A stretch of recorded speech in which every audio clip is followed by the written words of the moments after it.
आप आगे देखो।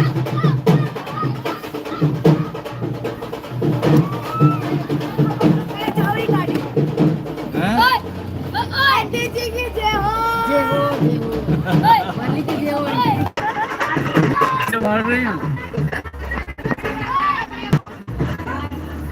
मार रही हूँ।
बाइक बाइक है क्या या है अपना वाला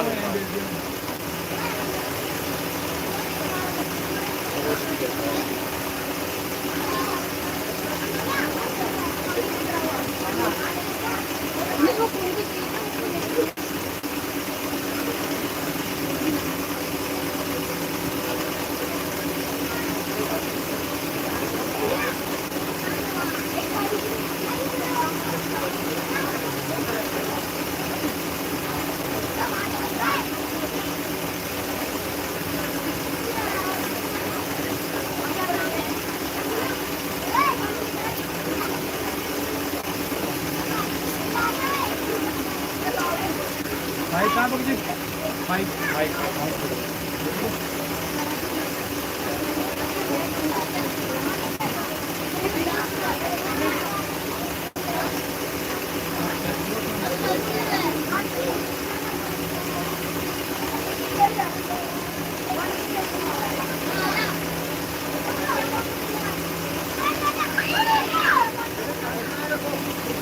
बच्चों छोड़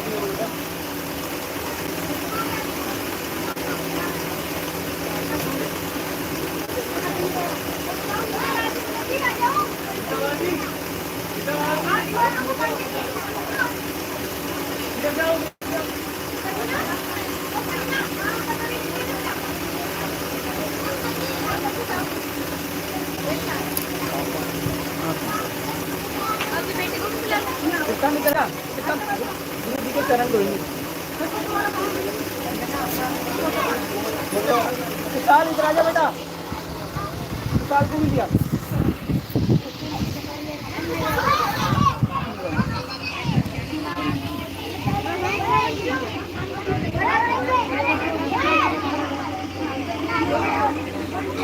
विशाल इधर आजा बेटा। और वो बेटा भी तो है उसको बड़ा।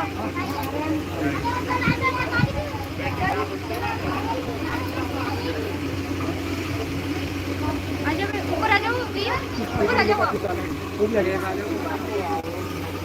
अभी मैं करूँगी जो करना होगा, आप पैर दो पहले, पैर दो। यो बरोबर बैठो। की जय। फूल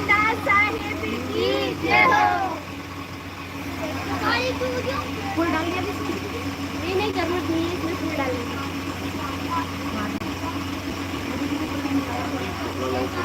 वो रुमाल लेकर आ, फ्रेश टॉवल नहीं, फ्रेश वो मोटा वाला लेकर आना, तौलिया साफ सुथरा। ये क्या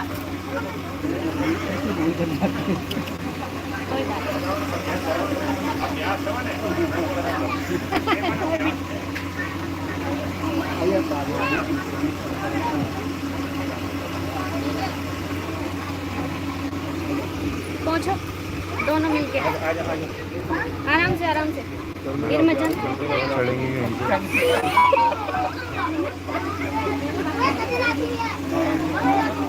हेलो साहेब बंदगी सतनाम। हेलो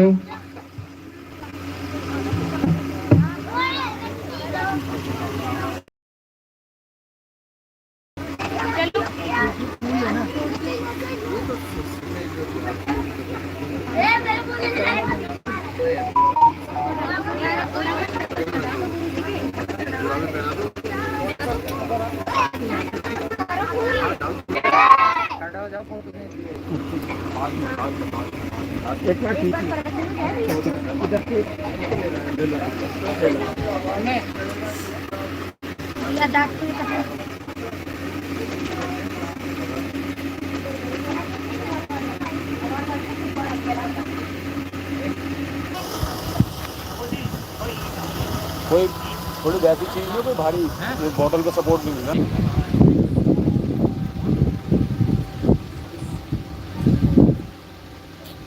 साहिब बंदगी सतनाम। तो आज परम पिता परमात्मा की अपार कृपा से जयपुर में ये मूल ज्ञान का सत्संग होने जा रहा है। बहुत बड़े भाग होते हैं उन जीवों के जो इस मूल ज्ञान के सत्संग को अपने पूरे जीवन काल में एक बार भी सुन पाते हैं, और उससे भी बड़े भाग होते हैं उन जीवों के जो इस सत्संग को थोड़ा सा भी समझ पाते हैं, क्योंकि ये सत्संग समझना आम इंसान के बस की बात नहीं है।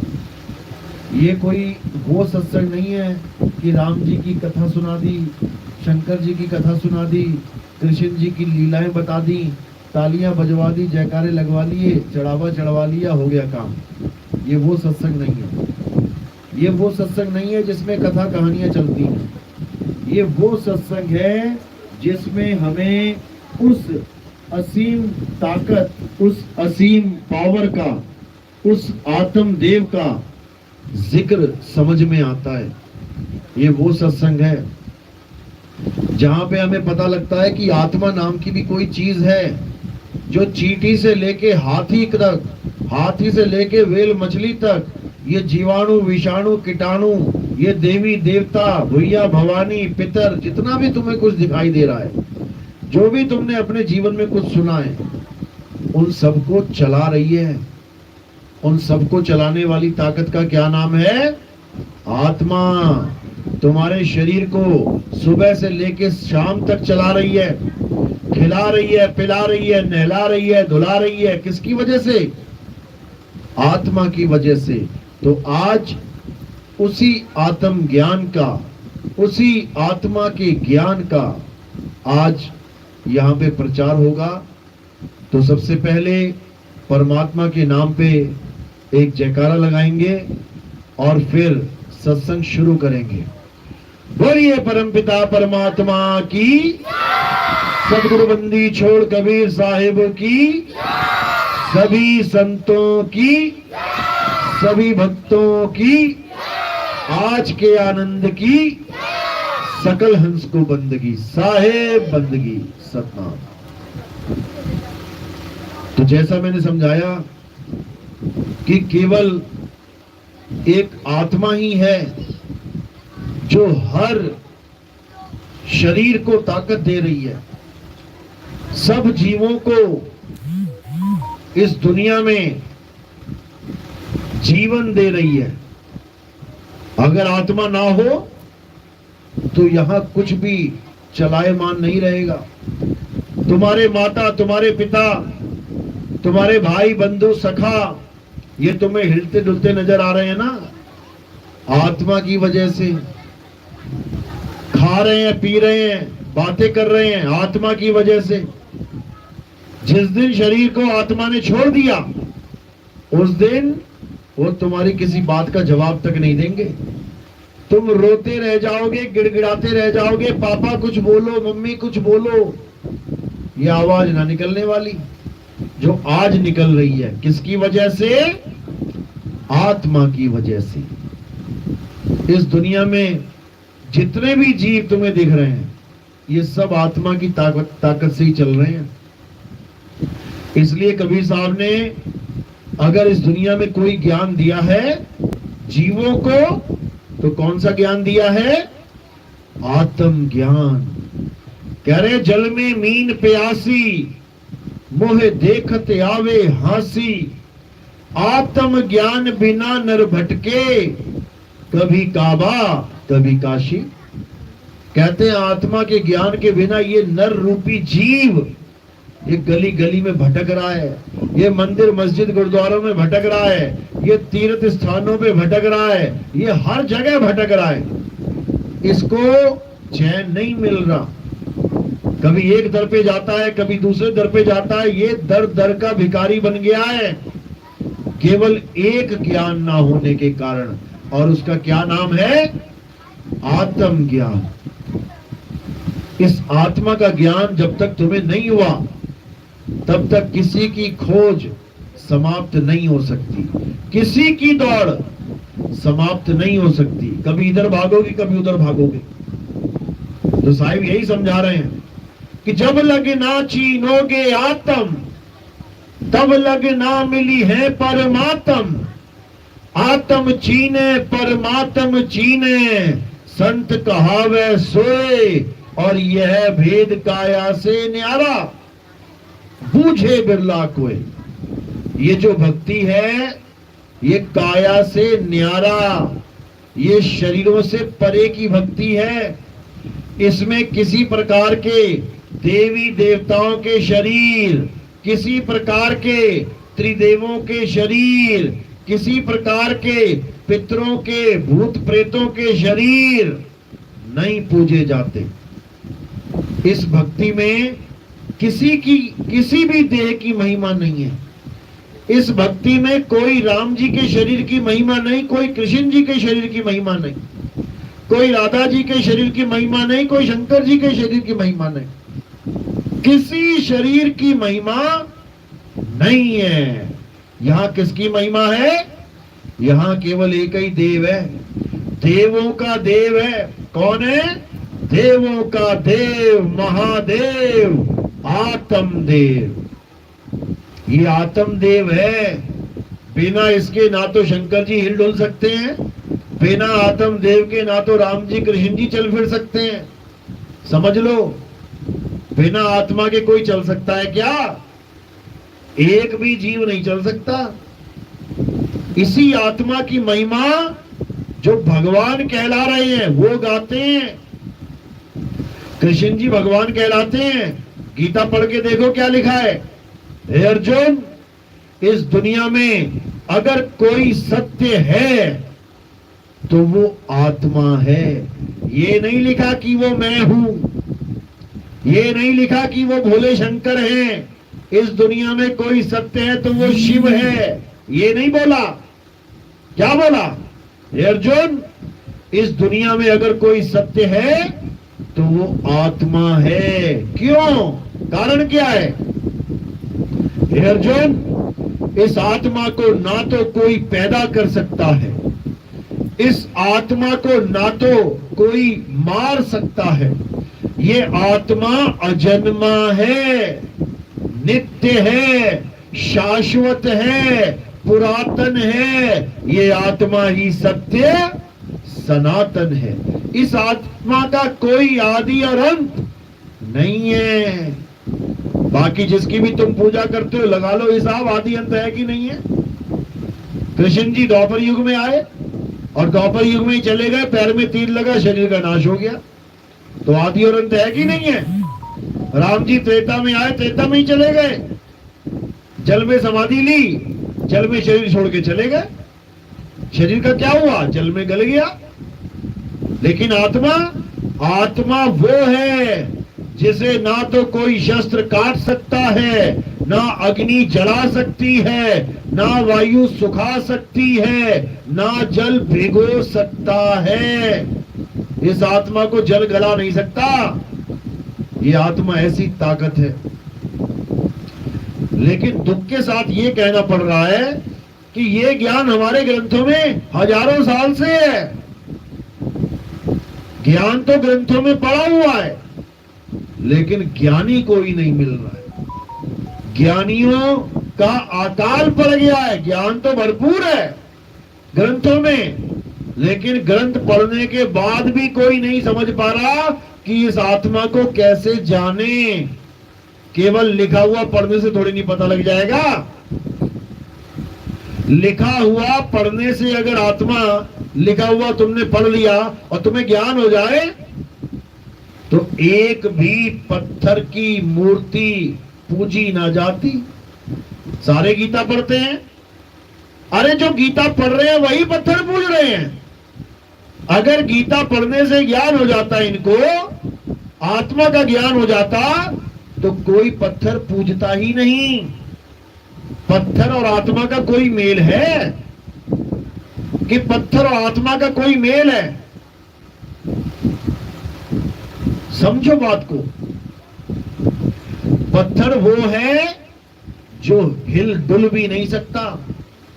आज छत पे एक पत्थर रख दो, 10 साल बाद जाओगे ना, वहीं पड़ा मिलेगा, 1 इंच भी नहीं हिलेगा अपनी मर्जी से। और आत्मा ये सारे संसार को हिला रही है, डुला रही है, चला रही है। समझो, फर्क जानो इसको। तुमने उसको भगवान मान लिया जो 1 इंच नहीं हिल सकता। हिलना तो छोड़ो, जिसके मुंह में लड्डू लगा लो वो लड्डू ना खा सकता। तुम लड्डू लगा के गए, इतने में कोई बर्फी वाला आ गया, बर्फी लगा के चला गया, और कोई आ गया पिस्ता वाला, पिस्ता लगा के चला गया, वो मुंह पे ही जमता जाएगा, ये गोला बन जाएगा। उसके बाद कौन खाएगा? कोई कुत्ता आएगा गली से, देखेगा कोई नहीं है, जाके मुंह से निवाला छीन के ले जाएगा। तुम ऐसे भगवान की पूजा करने लग गए। क्यों करने लग गए? क्योंकि आत्मा का ज्ञान नहीं मिला, आत्मा की बात बताने वाला कोई नहीं मिल रहा है, इसलिए पत्थर के भगवान मान बैठा है। कबीर साहब क्या समझा रहे हैं? अरे पाथर पूजे हरि मिले तो मैं पूजूं पहाड़। अगर पत्थर पूजने से हरि मिल जाए तो मैं पहाड़ पूजूंगा, बड़ा वाला हरि मिलेगा, छोटे से पत्थर से मेरा क्या बनेगा। और वहां से ये चाकी भली जो पीस खाए संसार, उससे तो ये चक्की भली है जो कम से कम हिंदू, मुस्लिम, सिख, ईसाई, जैन, बौद्ध, पर भगवान को मानने वाला, भगवान को ना मानने वाला, सारे उससे प्रेम करते हैं। एक चक्की है गांव में, अगर खराब हो गई ना तो सबके घर में चर्चा होने लग जाएगी। अरे वो चक्की खराब हो गई, आटा पिसवाना था, अब कहाँ लेके जाएंगे। हर घर में ही चर्चा होने लग जाएगी। अगर 50-50 किलोमीटर तक और कोई चक्की ना हो, तुम्हें पता लग जाएगा चक्की की अहमियत क्या होती है। इसलिए अगर पत्थर पूजना है तो चक्की पूज लो, अच्छा रहेगा।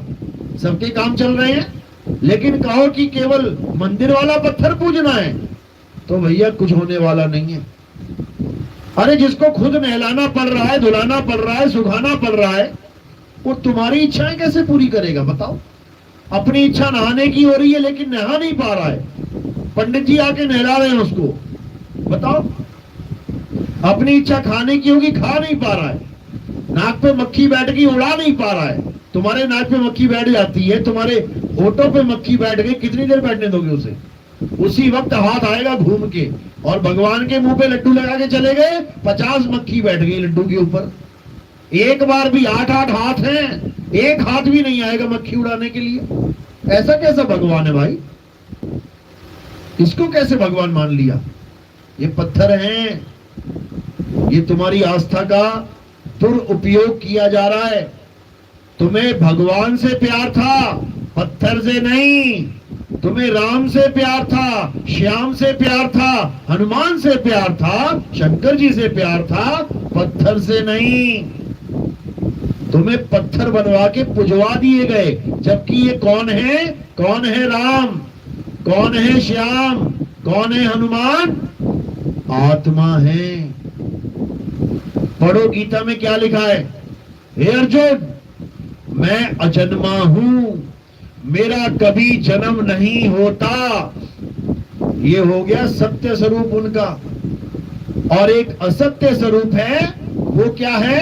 हे अर्जुन, तेरे और मेरे कई जन्म हो चुके हैं, तू नहीं जानता पर मैं जानता हूं। ये कौन सा स्वरूप है? असत्य स्वरूप है। तेरे मेरे कई जन्म हो गए हैं, इसका मतलब क्या है? यानी कृष्ण जी केवल एक कृष्ण जी नहीं है कि द्वापर में आ गए कृष्ण जी, तुम उसको कृष्ण मानने लग गए हो। उसके और भी रूप हैं। कौन कौन से हैं?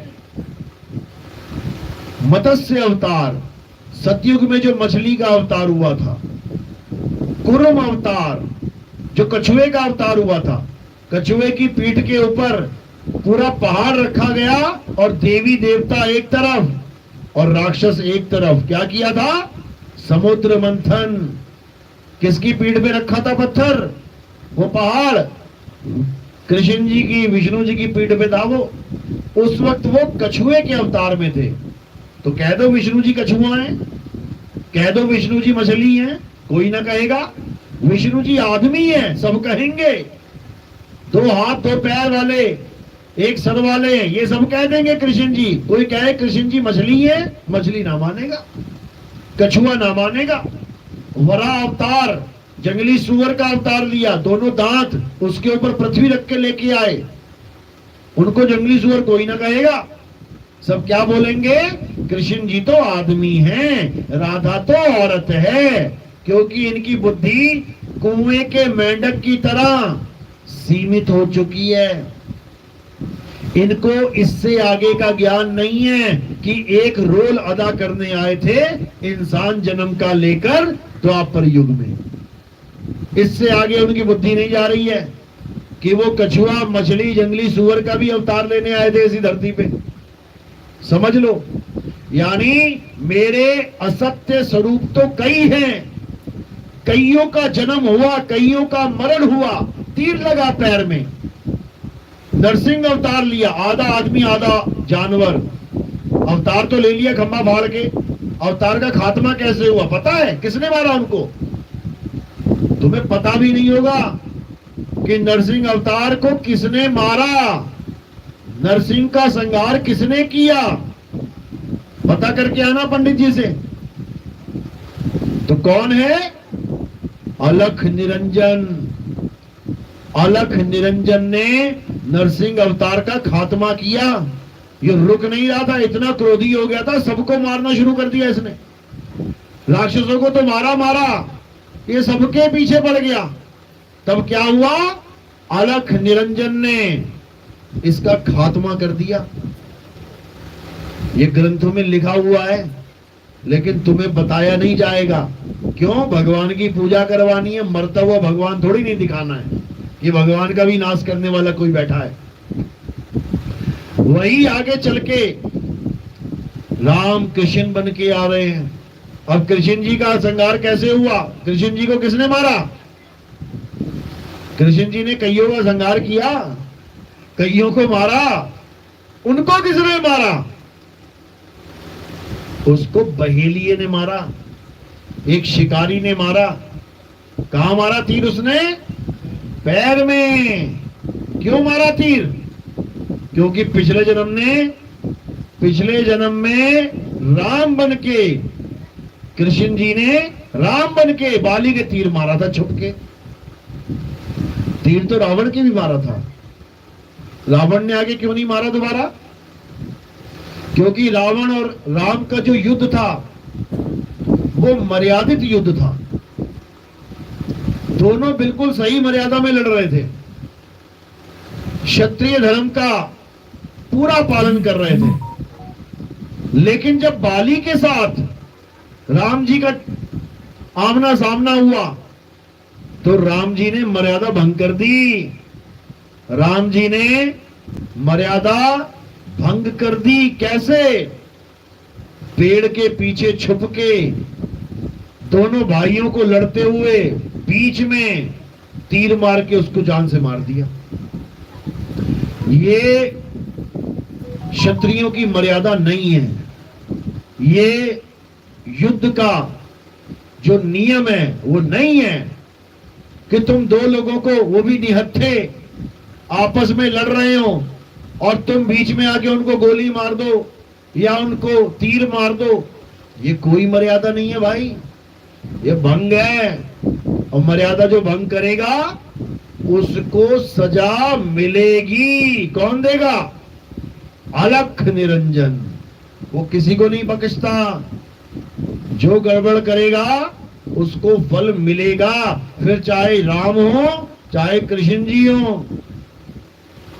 तो राम जी ने जो मर्यादा तोड़ी तो बाली ने मरते मरते श्राप दे दिया राम जी को। क्या दिया?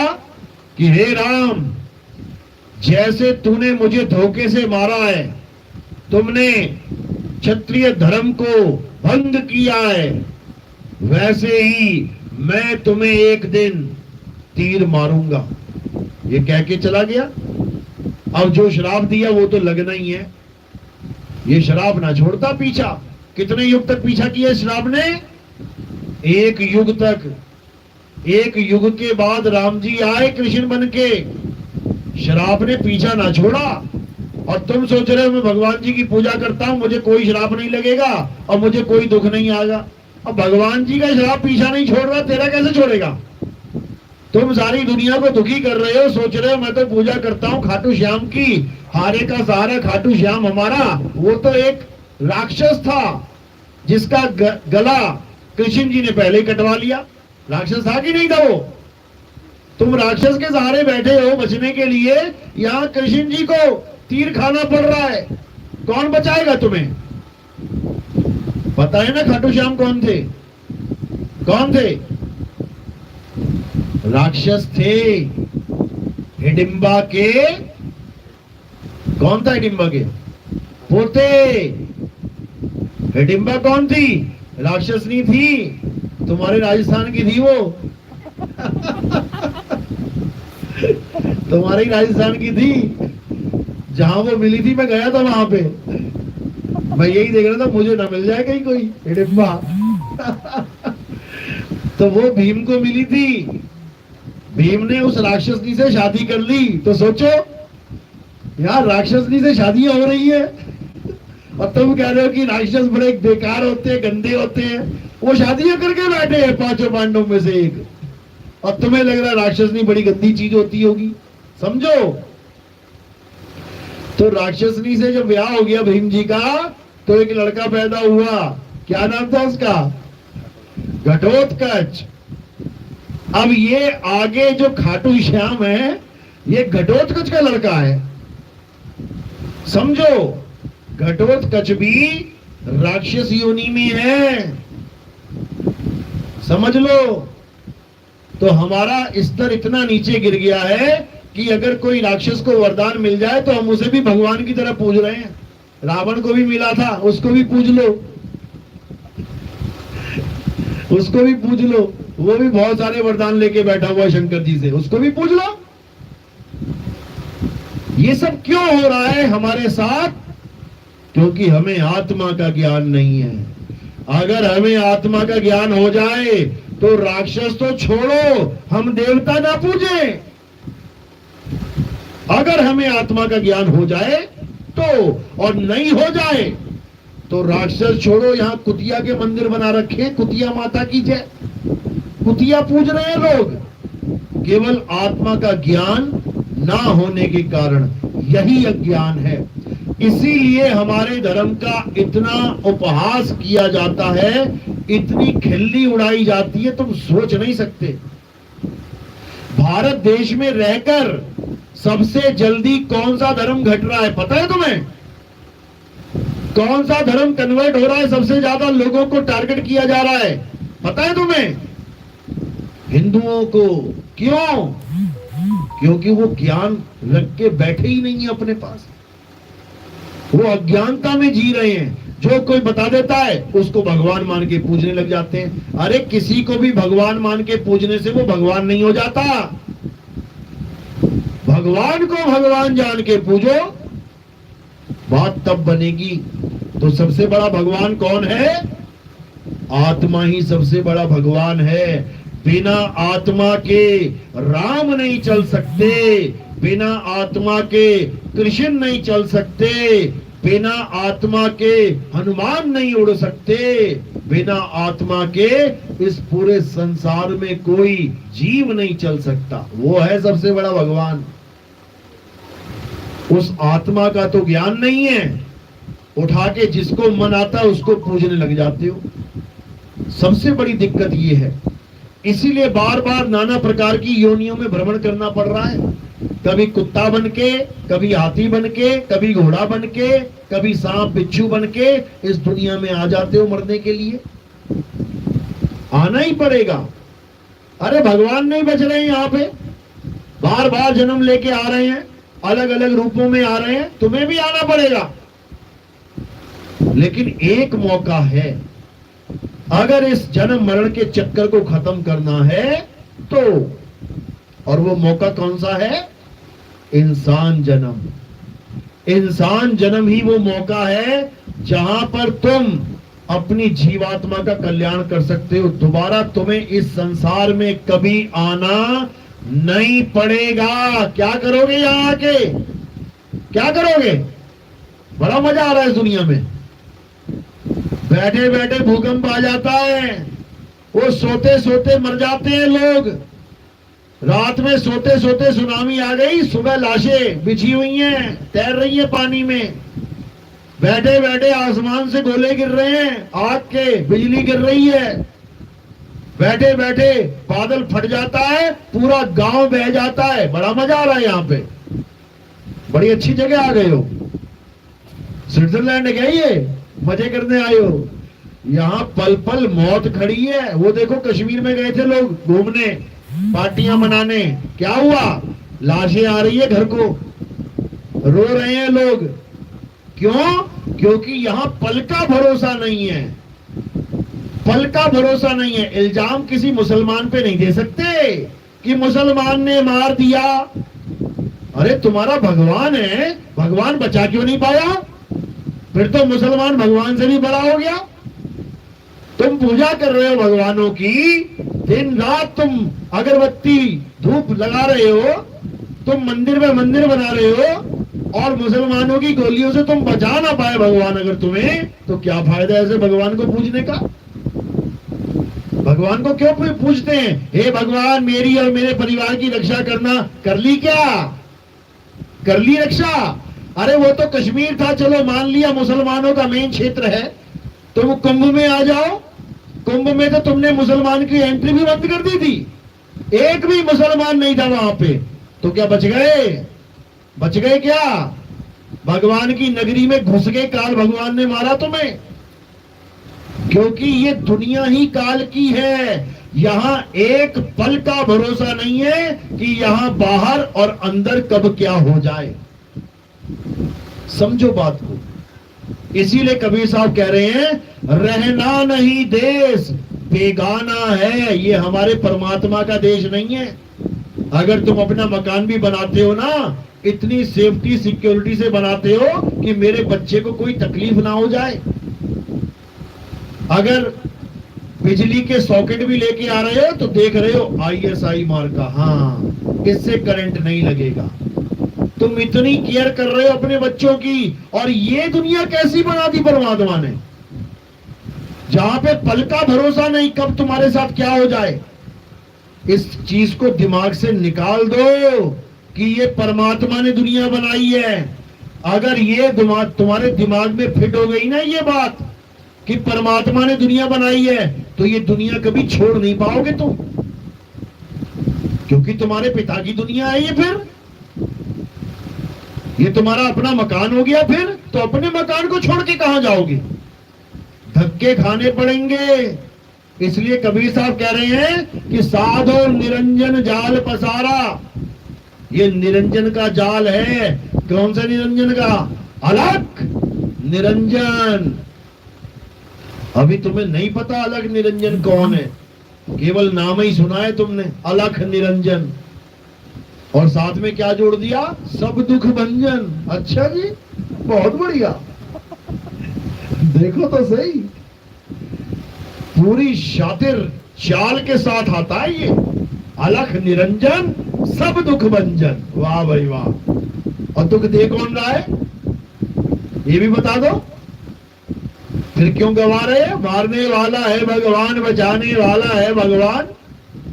सारे दुख तुम्हारे वही काट रहा है, तो दुख दे कौन रहा है? वही दे रहा है। सारे कर्मों का फल कौन दे रहा है? वही दे रहा है। कर्म करवा कौन रहा है? वही करवा रहा है। सबके अंदर बैठा हुआ है ये अलख निरंजन। तुम्हारी गाड़ी की स्टीयरिंग उसके हाथ में है, जहां चाहे मोड़ देता है। जाना दिल्ली, पहुंचा पंजाब देता है ये, समझ लो। देख लो, जाके पूछ लो जेल में जितने बैठे हैं, हाँ भैया तू जेल में कैसे आ गया? अरे अच्छा खासा खेतों में जा रहा था, पता नहीं बुद्धि कैसे भ्रष्ट हो गई, किसके पास चला गया, झगड़ा हो गया, मैंने पत्थर मारा, बंदा मर गया। बताओ, जा रहा था खेतों में और पहुंच गया किसी का कत्ल करने के लिए। बताओ, समझो क्यों? क्योंकि स्टीयरिंग किसी और के हाथ में है। कौन है वो? अलख निरंजन, यानी तुम्हारा अपना मन। यही है अलख निरंजन। जहां तुम कहीं रहे हो, बीच में मन में कुछ हुआ, अरे क्या बात है, चले देखे जरा। जहां कहीं और रहे हो, पहुंचा कहीं और देता है। उसके बाद जूते पड़ेंगे अलग, गालियां खाएगा अलग, जेल जाएगा अलग। समझ लो, इतना शातिर है ये मन कि भगवान को भी भगत से श्राप दिलवा देता है। जो सारी उम्र श्रीमन नारायण नारायण कर रहा था, कौन था वो? कौन था? नारद मुनि। सारी उम्र नारायण नारायण करता रहा, उसके बाद क्या हुआ? अपने भगवान को श्राप दे दिया। अपने भगवान को श्राप दे दिया कि हे विष्णु जी, जैसे तुमने मुझे एक स्त्री के लिए परेशान किया है, तुम भी स्त्री के लिए 14 साल भटकोगे। बताओ, इतना शातिर है ये।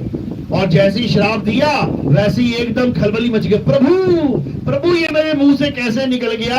ये अनहोनी कैसे हो गई प्रभु? समझ लो क्या से क्या करवा देता है ये।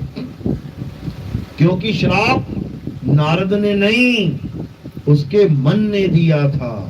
नारद तो भगत था बेचारा, लेकिन बुद्धि भ्रष्ट कर देता है ये मन, और भगवान को भगत से ही श्राप दिलवा देता है। क्या करोगे बताओ? इसलिए अब क्या करना है?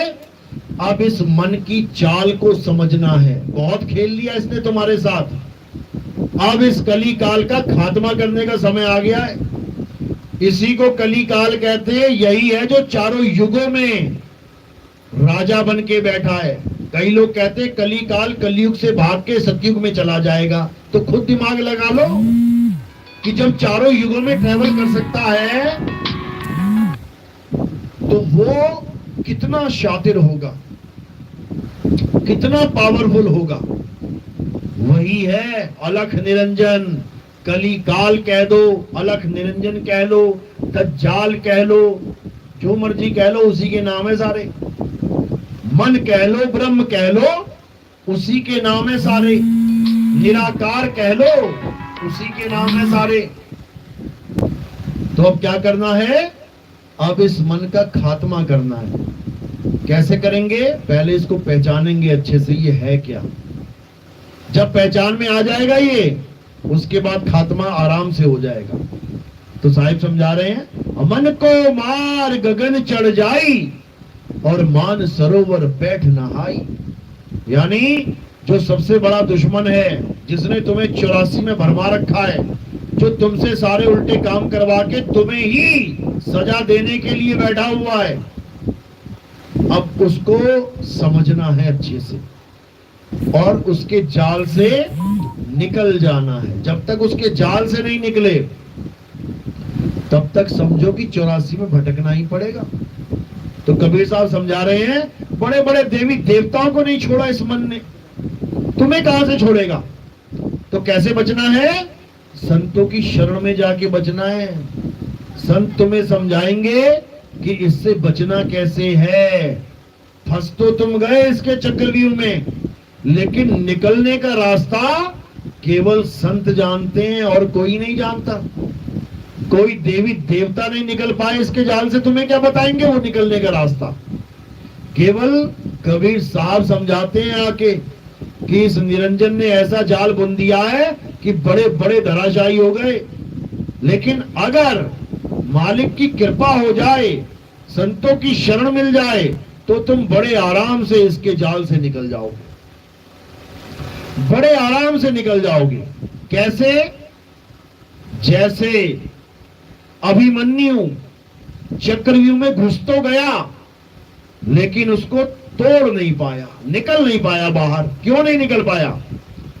क्योंकि घुसने का तो ज्ञान उसने प्राप्त कर लिया था, लेकिन निकलने का ज्ञान जब उसके पिता बताने लगे तो उसकी मां को नींद आ गई।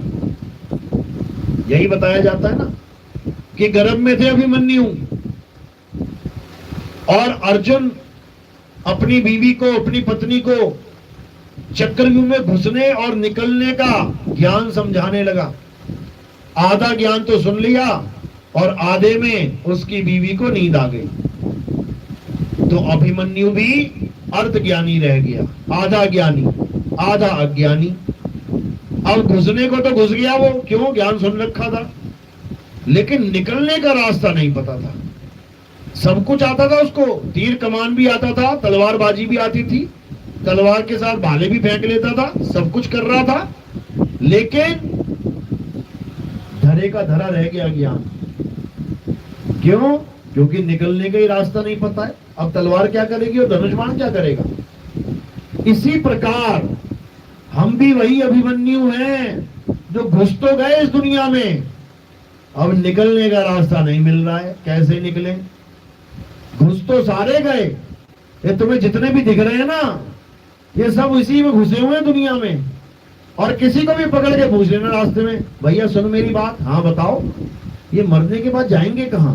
भाई मुझे तो नहीं पता, किसी और से पूछ लेते हैं। तुम सारी दुनिया में पूछ लो कि मरने के बाद कहाँ जाना है, क्या बोलेगा ज्यादा से ज्यादा बंदा?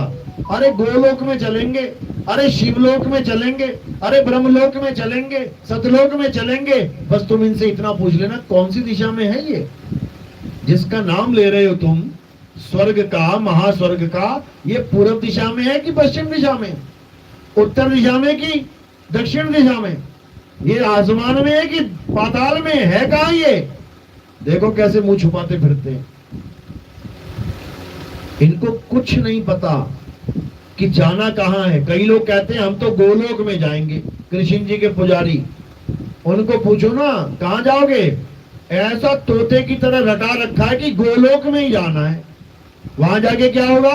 वो परम धाम है, वहां आनंद ही आनंद है, आराम ही आराम है। अच्छा जी, सुदामा भी गया था गोलोक में आराम लेने, आनंद लेने। क्या हुआ वहां पे? राधा ने शराब दे दिया, राक्षस बन के आना पड़ गया, शंख चूड़ राक्षस बन के जन्म लेना पड़ गया। गोलोक में जाने का मजा है, तुम भी चले जाओ। कृष्ण जी के परम मित्र को नहीं छोड़ा राधा ने, शराब देके राक्षस बना दिया। तुम क्या मामा के लड़के लगते हो कृष्ण जी के? इतना बुरा हाल है हर लोक में। कहीं भी चले जाओ लग जाएगा पता, क्योंकि सारे लोग माया के लोग हैं, ये माया प्रधान लोग हैं, यहां माया का खेल चलता है। कबीर साहब ने अपनी वाणी में समझा रखा है, लेकिन समझ में नहीं आ रहा किसी को। अरे काया भेद किया निर्वारा, ये सब रचना पिंड मंझारा, माया अवगति जाल पसारा, सो कारीगर भारा है, आदि माया कीनी चतुराई, झूठी बाजी पिंड दिखाई, अवगति रचना रची अंड माही, और वाका प्रतिबिंब डाला है। ये गोलोक, शिवलोक, ब्रह्मलोक, फलाना लोक, ठिकाना लोक, ये सब माया का खेल है। ऐसा नाच नचाएगी तुम्हारी हालत खराब हो जाएगी। इसलिए अब ना कहीं आना ना कहीं जाना, रूप में रूप समाना, आपे में आप समाना, बस इतना सा काम है। अपने स्वरूप में सिद्ध हो जाओ, अपने स्वरूप में स्थिर हो जाओ, माया का खेल ही खत्म हो जाएगा। जिस माया से तुम बचना चाहते हो ना, तुम उसी की पूजा में लगे हुए हो, इसलिए बच नहीं सकता कोई भी। तो क्या करना है? माया से परे उस आत्म देव को जानना है, जहां माया की दाल गलने वाली नहीं है, उसको जानना है।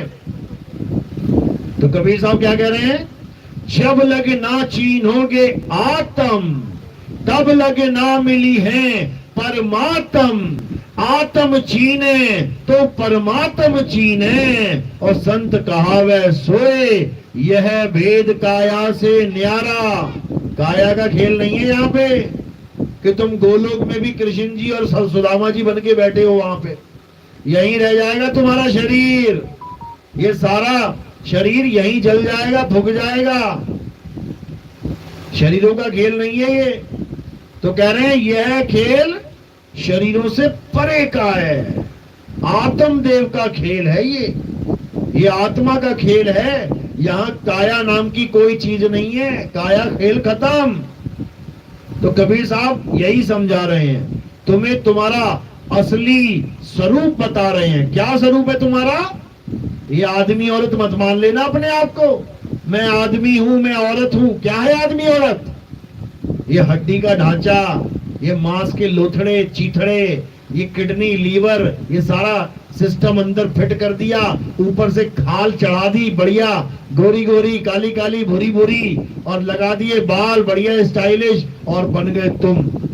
ये तुम नहीं हो, ये तुम नहीं हो। ये क्या है? ये हार्ड मांस का मल मूत्र का भांड है, ये भांडा बोलते हैं जिसे, बर्तन। ये तुम नहीं हो। तुम क्या हो? शब्द हमारा, तू शब्द का, अरे सुन मत जा सरक, और जो चाहे निज रूप को, तो शब्द ही ले परख। अगर अपने आप को जानना चाहता है तो पहले तो इस मल मूत्र के भांड को अपना स्वरूप मानना बंद कर दे। यहां पर ऐसे ऐसे संत बैठे हैं जो बड़ी बड़ी बातें करेंगे, बताएंगे तुम मल मूत्र के भांड नहीं हो, और उसके बाद भगवान किसे बता देंगे? कृष्ण जी और राधा जी को। मल मूत्र के भांड वो नहीं है क्या? बिना मल मूत्र के रहते थे इस दुनिया में। खुद को आत्मा समझ रहा है और भगवान को मल मूत्र का भांड बना के रख दिया इन लोगों ने। जबकि कृष्ण जी कौन है? वो अपना स्वरूप स्वयं समझाते हैं, हे अर्जुन मुझे ये शरीर मत मान लेना, शरीर तो हमारे कपड़े हैं, ये शरीर रूपी कपड़े एक दिन जर्जर अवस्था में आके फट जाएंगे, खत्म हो जाएंगे। इनके खत्म होने पर भी हम तुम खत्म नहीं होंगे। तो बता दो कैसे तुम कृष्ण जी को आदमी और राधा को औरत मान रहे हो? ये शरीरों से परे आत्मा है, और तुम भी शरीरों से परे आत्मा हो। अपने स्वरूप को जानो। क्या स्वरूप है तुम्हारा? तुम शब्द स्वरूपी हो। अरे हम हैं शब्द, शब्द हम नाही, हमसे भिन्न और कछु नाही। शब्द न बिन से देही, कहे कबीर हम शब्द सने ही। कहते गलती से मुझे शरीर मत मान लेना तुम लोग। कबीर साहब समझा रहे हैं कि भले मेरा शरीर दिखाई दे रहा है, लेकिन मैं शरीर नहीं हूं, ये तो तुम्हारे उद्धार के लिए मैंने धारण कर लिया है। जैसे कोई युद्ध होने वाला हो तो राजा क्या धारण कर लेता है? कवच धारण कर लेता है, अस्त्र शस्त्र धारण कर लेता है। अब इसका मतलब राजा अस्त्र शस्त्र कवच थोड़ी नहीं हो गया, वो तो उसने धारण किए, आज धारण किए, कल को उतार देगा। तो जब वो उतार देगा तब उसका स्वरूप क्या है वो जानना है। ये तेज पुंज की देही का नाम ले लेके कबीर पंथी क्या कहते हैं कि कबीर साहब कौन है? वो तेज पुंज की देही है। अरे देही तो उन्होंने धारण की है तेरे लिए। अगर वो देही धारण ना करते तेरे लिए तो उनका क्या स्वरूप होता? शब्द स्वरूप। वो शब्द गुरु हैं। गुरु ग्रंथ साहब में वाणी आती है, शब्द गुरु सुरत धुन चेला। ये परमात्मा का स्वरूप बता रहे हैं बाबा नानक कि परमात्मा क्या है? वो शब्द स्वरूप है। लेकिन कौन सा शब्द? हिंदी का शब्द, उर्दू का शब्द, पंजाबी का शब्द, अरबी का शब्द, कौन सी भाषा का शब्द? किसी भाषा का शब्द नहीं है। वो शब्द स्वरूप एक अखंड धुन, एक अखंड नाद है जो सबके सब जीवों को ताकत दे रही है। सब जीव जीवित हैं उसकी वजह से। अगर वो ना हो तो कुछ नहीं होगा यहां पे। तो वही शब्द झनकार परम पिता परमात्मा का स्वरूप है। गरीबदास जी कह रहे बाड़ी में, कोई है रे परले पार का जो भेद कहे झनकार का। ये मंत्र फंतर का भेद देने नहीं आते कबीर साहब कि ये मंत्र जप ले, वो मंत्र जप ले, ओम कलियम हरियम परियम जप ले। ये सब नहीं चाहिए। क्या चाहिए? शब्द झनकार का भेद चाहिए, क्योंकि शब्द झनकार ही परमात्मा का स्वरूप है और वही तुम्हारा भी स्वरूप है। बस तुम अपने आप को भूल बैठे हो। साहिब समझा रहे हैं, अरे सत्य स्वरूपी नाम साहिब का, सो निज नाम हमारा। मुझ में और उसमें कोई फर्क नहीं है, बस वो जानकार है और मैं अज्ञान अवस्था में बैठा हूं। उसको याद है, मैं भूला बैठा हूं। इससे ज्यादा फर्क कुछ नहीं है, कुछ भी नहीं। और जब ये फर्क खत्म हो जाए, ये अंतर खत्म हो जाए, तो ही मोही और मोही तो ही अंतर कैसा। फिर कोई अंतर नहीं है। लेकिन ये अंतर कौन खत्म करेगा? ये सतगुरु खत्म करेगा। अरे आत्मा परमात्मा एक को करे, अंतर की दुविधा अंतर मरे। ये परमात्मा और आत्मा का अंतर खत्म करने के लिए ही सतगुरु आता है। और वही तुम्हें तुम्हारा निज नाम देता है, तुम्हें तुम्हारा सत्य स्वरूप समझाता है। और जब तुम सत्य स्वरूप को जान लेते हो तब तुम में और उसमें कोई अंतर नहीं रह जाता। समझ लो। तो सत्य स्वरूप को जानने का एक ही रास्ता है, और वो क्या है? विहंगम चाल। ऐसी भक्ति मिल जाए जिसको विहंगम चाल की भक्ति कहते हैं। तो साहिब समझा रहे हैं कि चींटी की चाल, मकड़ी की चाल, मछली की चाल वाली भक्ति से तुम्हारा कल्याण नहीं होने वाला। कैसे होगा?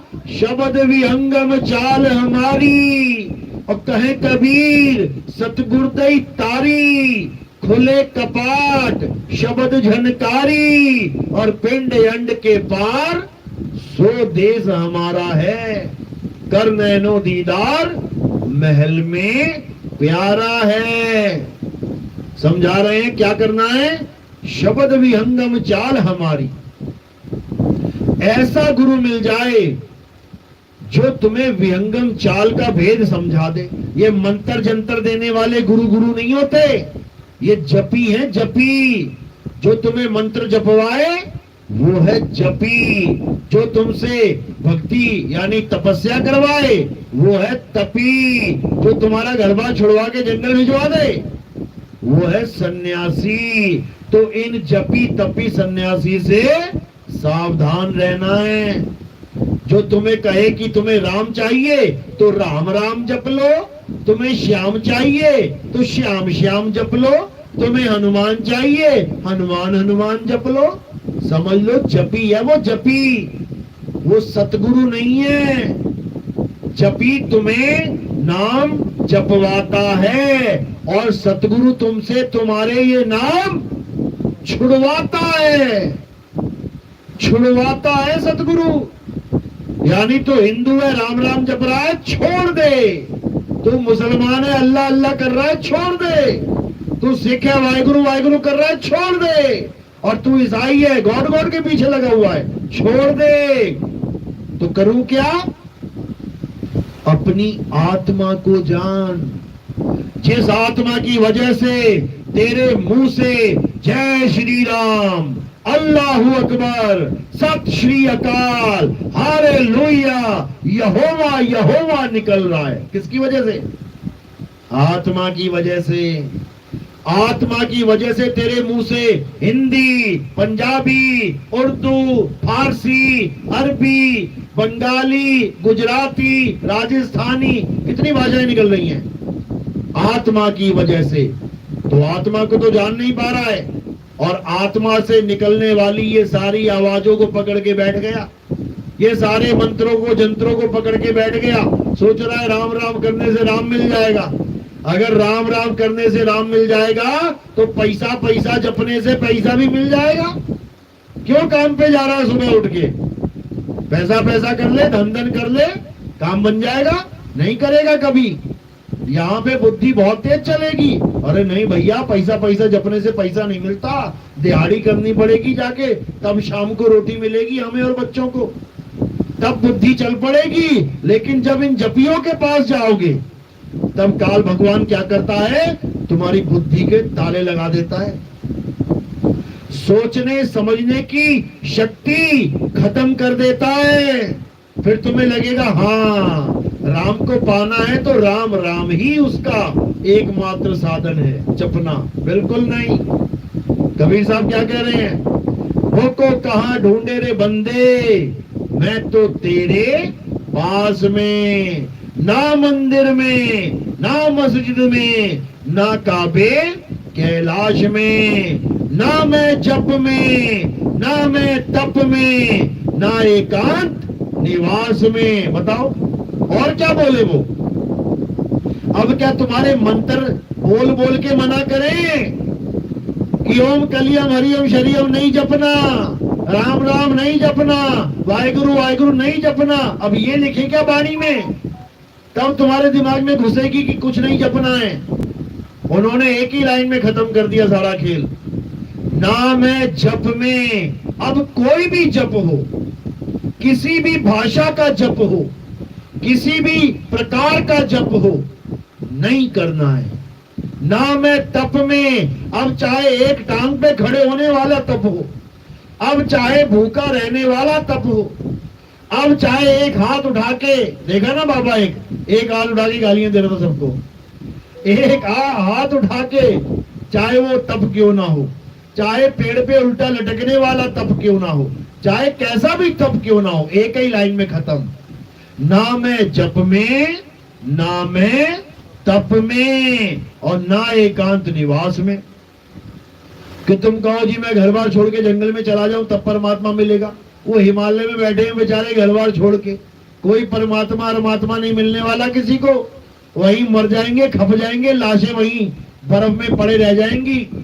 क्योंकि परमात्मा किसी हिमालय पे नहीं बैठा जाके, परमात्मा किसी मंदिर मस्जिद में नहीं बैठा जाके। परमात्मा कहाँ है?